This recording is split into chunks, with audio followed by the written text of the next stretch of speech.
여러분 안녕하십니까. 트래블데일리 9월 16일자 뉴스를 시작하겠습니다. 항공사는 앞으로 자사의 브랜드보다는 고객 맞춤형 서비스 개발에 집중해야 할 것으로 보입니다.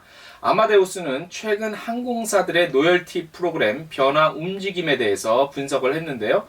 지금까지 항공사들은 다양한 고객 로열티 프로그램을 통해 많은 신규 고객들을 유치하고 동시에 기존 고객들의 충성도를 확보해 왔죠. 하지만 하이테크 기술에 능통한 밀레니얼 세대 그리고 Z세대 등의 젊은 세대층이 새로운 여행 소비 계층으로 떠오르면서 이들을 만족시킬 수 있는 특별한 경험과 서비스 제공이 큰 과제가 되고 있습니다.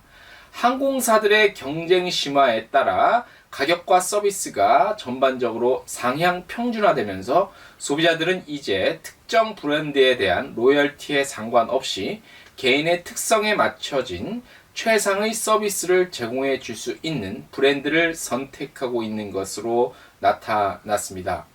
그렇기 때문에 모든 고객에게 적용되는 천편일률적인 혜택과 이용 경험보다는 각 여행자 개개인의 특성과 여행 성격에 맞춰진 방법으로 경쟁력을 제고할 필요성이 대두되고 있는 상황입니다.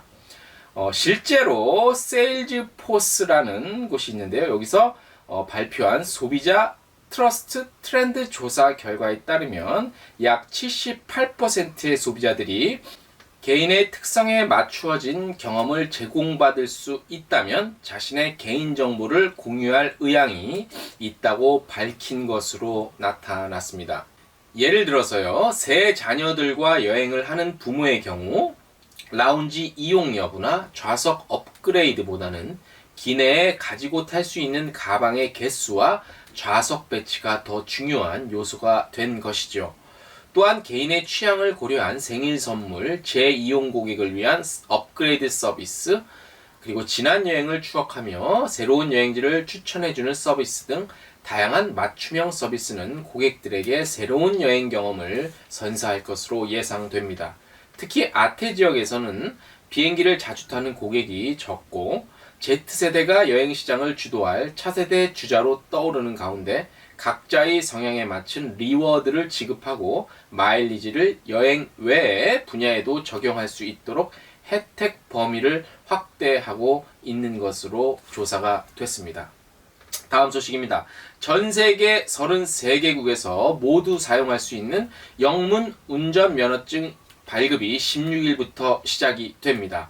영문 운전면허증은 적용 국가에서 별도의 공증 서류 없이 차량 운전이 가능한 것으로요. 경찰청은 9월 16일부터 뒷면에 영문으로 면허 정보가 적힌 운전면허증을 전국 27개 운전면허 시험장에서 발급하기로 했습니다.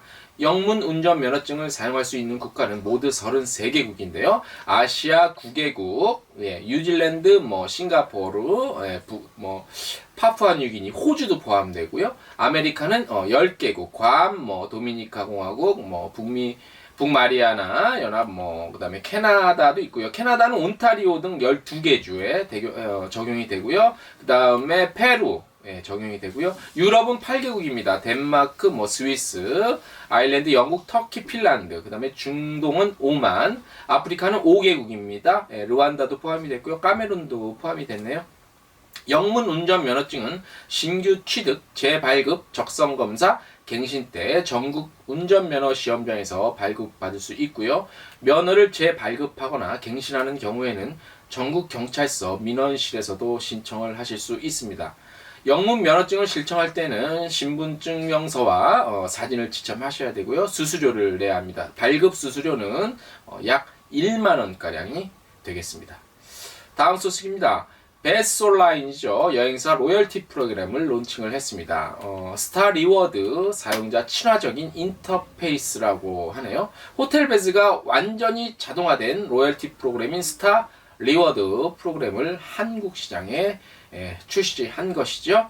스타 리워드 프로그램은 리테일 고객을 위해 새롭게 향상된 베스올라인 로열티 제도입니다. 선도적인 브랜드의 다양한 제품 및 서비스에 대한 온라인으로 사용할 수 있는 바우처 대신 예약을 유도하는 보다 빠르고 자동화된 사용자 친화적인 인터페이스라고 합니다.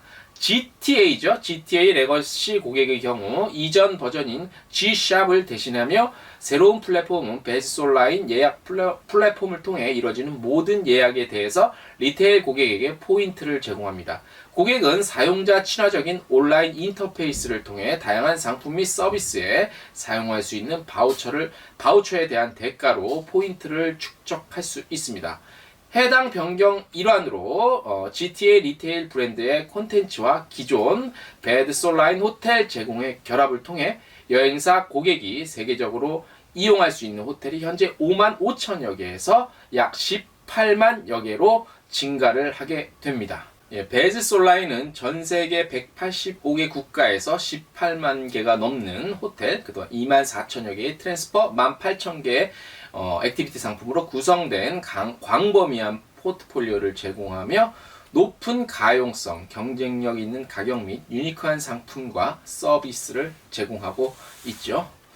다음 소식 전해드리겠습니다. 2019년 코리아 크루즈 트래블 마트가 오는 9월 26일 여행사와 크루즈 선사 대상으로 열리게 됩니다. 공식적인 행사명은요, 코리아 크루즈 트래블 마트 앤 팸투어네요. 일시는 이제 9월 26일 목요일 12시 롯데호텔 월드 3층 크리스탈 볼룸입니다. 롯데호텔 잠실입니다. 헷갈리시면 안 되고요. 주최는 문화체육관광부 그리고 한국관광공사에서 하고요. 참가 대상은 해외 약 35명이네요. 일본, 대만, 구미주 및 아시아 지역 해외 크루즈 선사 그리고 여행사, 언론 참여하고요. 국내에선 90여 명, 지자체, 항만공사, RTO, 여행사 관련 업체입니다. 기타 문의는 저희가 한국관광공사 담당자 이름과 팀과 연락처를 자막으로 깔아드리겠습니다. 제출은 9월 16일까지 부침양식 오늘까지네요. 이메일로 회신을 하면 됩니다. 좀 참가를 원하시는 분들은 좀 서둘러야 될 것 같습니다.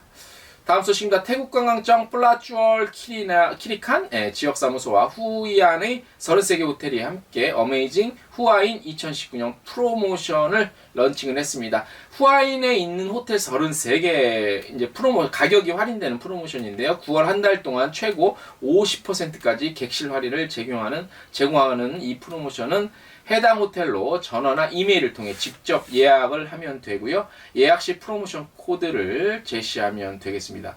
또한 선착순 1000번째 방까지 예약하는 여행객에게 태국관광청에서 마련한 깜짝 선물도 증정을 한다고 합니다. 후아이는 방콕에서 차로 3시간 거리죠. 1920년 라마 7세가 여름궁전을 지은 후에 휴양지로 개발이 된 곳이죠. 그래서 태국 왕실의 휴양지답게 조용하고 한적하며 조용한 해변을 즐기려는 유럽인들로 붐비고 지역에 있는 호텔 또한 상당히 컨디션이 좋은 호텔들이라고 할 수 있습니다. 오늘 마지막 소식, 오늘 앵커의 쓴소리를 시작을 해보겠습니다. 전세계 관광 경쟁력 순위가 발표됐죠. 한국은 역대 최고 순위인 16위를 기록했습니다. 아시아 국가 중 일본은 4위, 중국은 우리보다 3단계 앞선 13위입니다. 10위권 내 국가들을 살펴보면요, 누구나 한 번쯤 가보거나 가보고 싶은 나라들로 일반적인 통념에도 맞다고 할 수 있습니다. 재미있는 부문별 순위도 있습니다. 한국이 1위를 한 분야인데요. 건축허가 소요기관, 그리고 현금 자동 입출금 기계죠. 요게 이제 1위를 했는데 지난 2017년에 이어서 부동의 1위를 기록하고 있습니다. 그래서인지 호텔 객실 수는 2017년 98위에서 올해 19위까지 껑충 뛰어 올랐습니다. 한국인의 습성이 반영된 결과일 수도 있고요. 최근 모텔 형태의 운영에서 호텔로 용도 변경이 많이 이루어진 데 기인할 수도 있습니다. 탑 클래스 순위의 국가들은 우리뿐 아니라 전 세계인이 한 번쯤 갔던 곳이고 또 가고 싶은 곳일 겁니다. 유럽 국가가 톱3를 차지한 것도 흥미롭습니다. 놀라운 것은 4위를 차지한 일본인데요. 추측하건대 가야 할 곳, 가고 싶은 곳 중 갔던 곳일 확률이 높습니다. 아니라면 가고 싶은 곳일 것입니다. 한국보다 후순위지만 한국 이상의 관광 대국이 즐비합니다. 태국, 싱가포르, 노르웨이, 스웨덴, 그리스, 크로아티아, 핀란드, 체코, 터키 등 손에 꼽기에도 부족합니다. 최근 한국인 1위 여행지 베트남은 또 어떤가요? 휴양지로 소문난 지역들을 빼놓으면 이 역시 매우 섭섭합니다. 여행에 대한 소망, 감정은 매우 주관적인 것이라 관광 경쟁력 순위가 무슨 의미가 있겠냐고 반문하실 수도 있겠죠. 순위를 보면 누구나 납득할 만한 결과란 것들은 모두가 동의를 하실 겁니다. 여행을 하며 느끼는 감정 혹은 감성을 주관적 판단에만 의존하는 것도 무엇인가 부족해 보입니다. 그렇다면 전 세계인에게 한국은 갔던 곳, 가야 할 곳, 그리고 가고 싶은 곳 중 어디에 속할까요? 아마도 대부분의 한국 사람들은 가고 싶은 한국으로 인식되길 바랄 것입니다. 국가 인프라의 한계로 한국이 반드시 가야 할 여행지는 아닙니다. 그럼에도 불구하고 갔던 곳, 가야 할 곳, 가고 싶은 곳 한국을 희망하기에는 전제 조건이 있습니다. 바로 우리가 가야 한다는 것입니다. 최근 한 지자체에서는 로봇 태권브이 단지를 만들겠다는 야심찬 계획을 밝혔죠. 외국인은 전혀 모르는 캐릭터며 심지어 한국인조차 40대 이하 연령층 대부분은 모르는 옛날 이름입니다. 합리적인 추측을 하자면 최초 기획자가 어린 시절 로봇 태권브이에 푹 빠진 매니아임에 틀림없습니다. 이것만 봐도 왜 우리가 먼저 해외에 나가봐야 하는지 답은 나와 있습니다.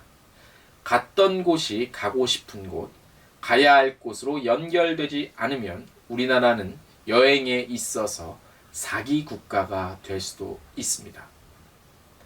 오늘 트래블 데일리 이상으로 마치겠습니다.